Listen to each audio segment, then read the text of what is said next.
Class 11th। सो अभी क्या है, हम लोगों का हल्का सा प्रॉब्लम ये हुआ था थ्योरी क्लास के अंदर कि हमारा अभी बस एक थियोरेटिकल पार्ट रहता है, that is Gibbs free energy, और वो बहुत इंपॉर्टेंट पार्ट है। तो आई डोंट वांट कि आपका वो पार्ट छूट जाए और आप उसको अंडरस्टैंड ना कर पाए, उसको ना समझ पाओ। सो आज एक काम करते हैं, इस वीडियो के अंदर हम एंथैल्पी हम ऑलरेडी पढ़ चुके थे, ठीक है। तो अब बचा है सिर्फ और सिर्फ एंट्रोपी और गिब्स फ्री एनर्जी। तो आज मैं आपका इस वीडियो के अंदर थर्मोडायनेमिक्स थियोरेटिकली कंप्लीट कर दूंगी, ठीक है। सो उसके बाद आप लोगों का अपना काम है कि आप उसको चैप्टर को अच्छे से थॉरली पढ़ लीजिए, ठीक है। मैंने आपको बताया था किस तरीके से चैप्टर को पढ़ना है, ज़्यादा डीप मत जाना, कॉन्सेप्ट समझ जाओ एक बार कि क्या कॉन्सेप्ट है, वो मैंने आपको समझाया है अच्छे से, ठीक है। आप वीडियोस में देख सकते हो, पहले वाली वीडियोस के अंदर आपको थोड़े बेसिक कॉन्सेप्ट्स अच्छे से मिल जाएंगे कि एंथैल्पी क्या होता है और हीट ट्रांसफर क्या होता है, फर्स्ट लॉ ऑफ थर्मोडायनेमिक्स क्या है, ये सारी बातें आप वीडियोस को देख करके समझ सकते हैं, ठीक है। सो अब बात करते हैं कि हम लोगों ने अभी तक क्या पढ़ा था। एंथैल्पी पढ़ा है, वो बहुत इंपॉर्टेंट फॉर्मूला है एंथैल्पी वाला, ठीक। गिब्स फ्री एनर्जी बहुत इंपॉर्टेंट फॉर्मूला है, सही। फर्स्ट लॉ ऑफ थर्मोडायनेमिक्स जो पढ़ा है वो भी बहुत इंपॉर्टेंट है, ठीक है। तो ये 3-4 बेसिकली यहाँ पे क्या है, न्यूमेरिकल्स आपको मिलेंगे, थियोरेटिकल क्वेश्चंस भी अगर वो मिलेंगे तो वो भी फॉर्मूला बेस्ड ही होंगे, ठीक है। सो ऑन होल जो चैप्टर है हमारा, ये फिजिकल का बहुत इंटरेस्टिंग और बहुत डिफिकल्ट सा चैप्टर है, ठीक है। तो थोड़ा सा अच्छे से ध्यान से पढ़ना है इसको, ठीक। और क्वेश्चंस प्लीज सारे अटेम्प्ट कर लेना, सही है। मैं आज आपको उसका पीडीएफ भेज दूंगी, थर्मो का सॉल्यूशंस का भी पीडीएफ भेज दूंगी, और आपके जो नोट्स हैं उनका भी पीडीएफ भेज दूंगी। तो वो पीडीएफ भी अच्छे से देख लेना और सॉल्यूशंस कर लेना सारे, ठीक है। जितने क्वेश्चंस हैं एनसीईआरटी के वो बहुत अच्छे से कर लेना, सिर्फ थर्मोडायनेमिक्स में ही नहीं, सारे चैप्टर्स के अंदर। इक्विलिब्रियम के भी क्वेश्चंस बहुत अच्छे से कर लेना, थर्मो के भी कर लेना, और जो पहले आपने पढ़े थे वो भी कर लेना, ठीक है। रेडॉक्स में मेजरली बैलेंसिंग वगैरह ही ज़्यादा इंपॉर्टेंट रहती है, बैलेंसिंग जानो, ऑक्सीडेशन स्टेट और ये सब, स्टॉक नंबर वगैरह, छोटे छोटे से कॉन्सेप्ट्स हैं, उनको सीख लो, ठीक है। क्योंकि आपके एग्जाम से पहले का वीडियो है, मुझे पता है बहुत सारे कंफ्यूजन हो रहे होंगे कि एग्जाम किस तरह का बनाया है। एग्जाम में आपका जो एग्जाम है वो कॉन्सेप्ट बेस्ड है, ठीक है। अगर आपका कॉन्सेप्ट क्लियर नहीं है तो आपको डिफिकल्टी हो सकती है अप्रोच करने के लिए, ठीक है। सो मेन चीज जो है आपके पास वो है आपका कॉन्सेप्ट क्लियर करना, ओके। चलिए, सो लेट्स कम नेक्स्ट आपका थर्मोडायनेमिक के टॉपिक पे आते हैं।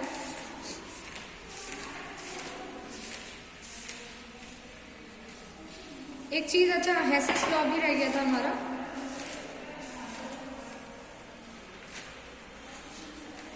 हेसेस लॉ भी रहता है, यस। हेसेस लॉ पढ़ते हैं और फिर एंट्रोपी पर आते हैं, and then Gibbs free energy, ठीक। तो आज इसको खत्म कर देते हैं। देखो, Hess's law of constant heat summation क्या कहता है।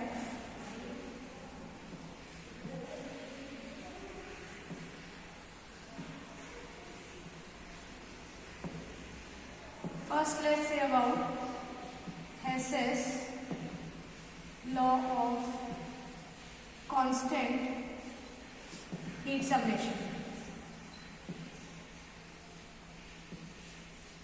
देखो, हेसेस लॉ हमारा ये कहता है कि अगर कोई रिएक्शन हो रही है, सपोज फॉर मेरे पास एक रिएक्शन है, ए से डी बन रहा है, ठीक। इसकी एंथैल्पी हमें नहीं पता, इसकी एंथैल्पी ऑफ रिएक्शन हमको नहीं पता, ठीक। और हमें ये पता है कि ये रिएक्शन कुछ स्टेप्स में होता है, ए से पहले बी बनता है, बी से सी बनता है और सी से डी बनता है।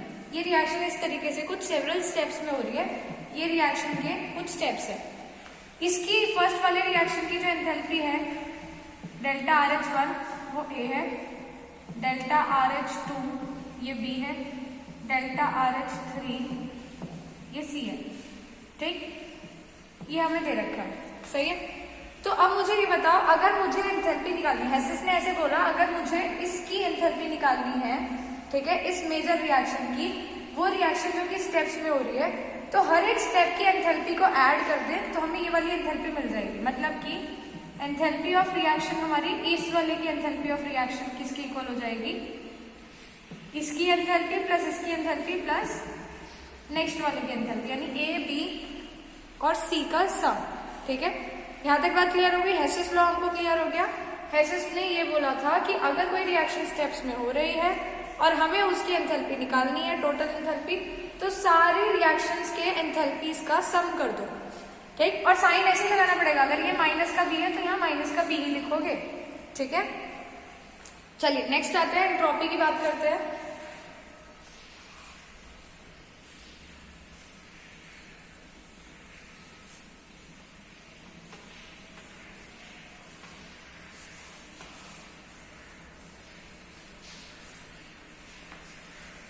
एंट्रोपी क्या होता है? एंट्रोपी होता है डिस्टरबेंस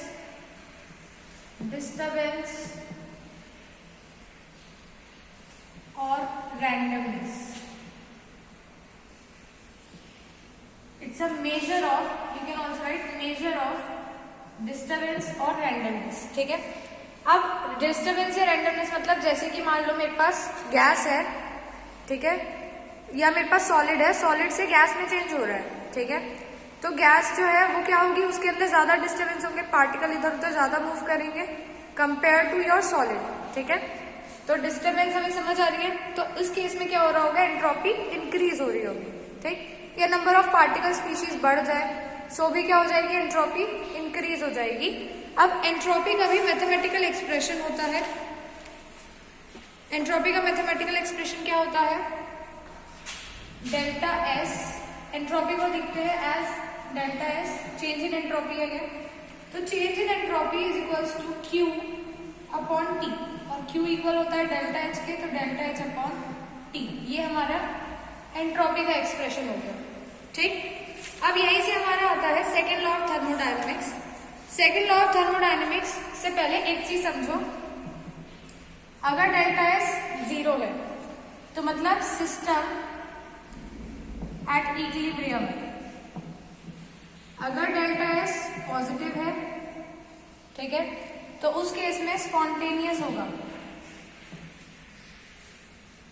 अगर डेल्टा एस नेगेटिव है तो उस केस में नॉन स्पॉन्टेनियस होगा, ठीक है। यहां तक बात क्लियर हो रही है, ठीक। अब यहां से हमें एक चीज और पता चलती है, क्या कि जो टोटल एंट्रोपी है हमारे सिस्टम की, ठीक है, क्योंकि मोस्ट ऑफ रिएक्शन क्या है, स्पॉन्टेनियस होते हैं हमारे नेचर में, तो इसीलिए यूनिवर्स की एंट्रोपी क्या हो रही है, कॉन्टिन्यूसली इंक्रीज होती जा रही है, ठीक है। क्योंकि ज्यादातर रिएक्शन हमें पता है ना, हमारे जितने भी मोस्ट ऑफ नेचुरल सिस्टम्स है वो कैसे है, स्पॉन्टेनियस है। तो स्पॉन्टेनियस है तो एंट्रोपी क्या हो रही होगी, इंक्रीज, पॉजिटिव वैल्यू आ रही होगी। तो इसीलिए एंट्रोपी क्या होती जा रही है, बढ़ती जा रही है। हमारी बॉडी में भी क्या हो रहा है, धीरे धीरे डिस्टर्बेंसेस क्रिएट होती जाती हैं। जब आप बच्चे होते हो सारे फंक्शन प्रॉपरली चल रहे होते हैं, बड़े होते रहते हो थोड़ी डिस्टर्बेंसेस आती रहती हैं, ये इश्यूज वो इश्यूज, तो हमारी सिस्टम की भी एंट्रोपी क्या होती रहती है, इंक्रीज होती रहती है, ठीक है। So this is our second law of thermodynamics कि एंट्रोपी हमेशा इंक्रीज होती जाएगी। थर्ड लॉ देखो क्या होती है, थर्ड लॉ थर्मोडायनेमिक्स का थर्ड लॉ ये कहता है कि अगर, सही है, अगर हम किसी भी एटम को या किसी भी चीज को एब्सोल्यूट जीरो तक ले जाए, एब्सोल्यूट जीरो टेम्परेचर तक ले जाए, एब्सोल्यूट जीरो टेम्परेचर पे एंट्रोपी विल बी जीरो, ठीक है। एंट्रोपी हमारा क्या हो जाएगा, जीरो एट एब्सोल्यूट जीरो, मतलब कोई डिस्टर्बेंस, कोई रैंडमनेस नहीं होगी, ठीक। क्लियर है यहां तक?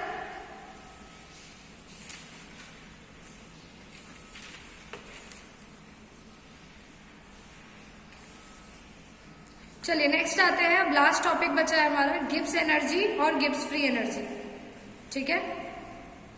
इसके बीच में देखिए कुछ डेफिनेशंस थी वो मैंने नहीं कराई हैं, वो डेफिनेशन आप अगर खुद भी पढ़ लोगे तो आप समझ जाओगे। उसमें सिर्फ हम स्टैंडर्ड डेफिनेशंस कंसिडर कर रहे हैं, सो हम 1 मोल लेकर के चलेंगे और 1 मोल के बारे में हम स्टडी करेंगे, ठीक है। चलिए नेक्स्ट,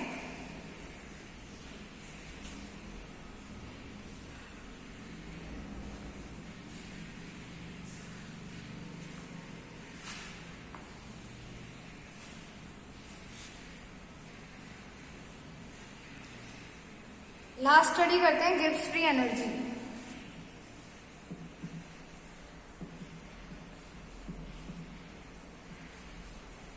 गिब्स फ्री एनर्जी को हम यूजफुल वर्क भी बोलते हैं, मतलब कि वो एनर्जी, वो सम टोटल ऑफ एनर्जी जो हमारा यूजफुल वर्क कराएगी, वो हमारी क्या होगी, गिब्स फ्री एनर्जी। लाइक मान लो आप के पास एक वायर है, उसमें इलेक्ट्रिसिटी आप स्प्रेड करा रहे हो, तो कुछ तो क्या चला जाएगा, रेजिस्टेंस में चला जाएगा, वो अनयूजफुल होगा।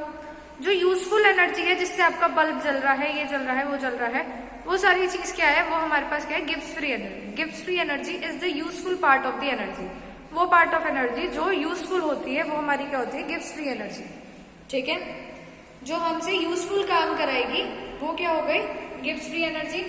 और एक और बात, ये एक्सटेंसिव प्रॉपर्टी होती है, यानी अमाउंट पे डिपेंड करती है, एक्सटेंसिव प्रॉपर्टी।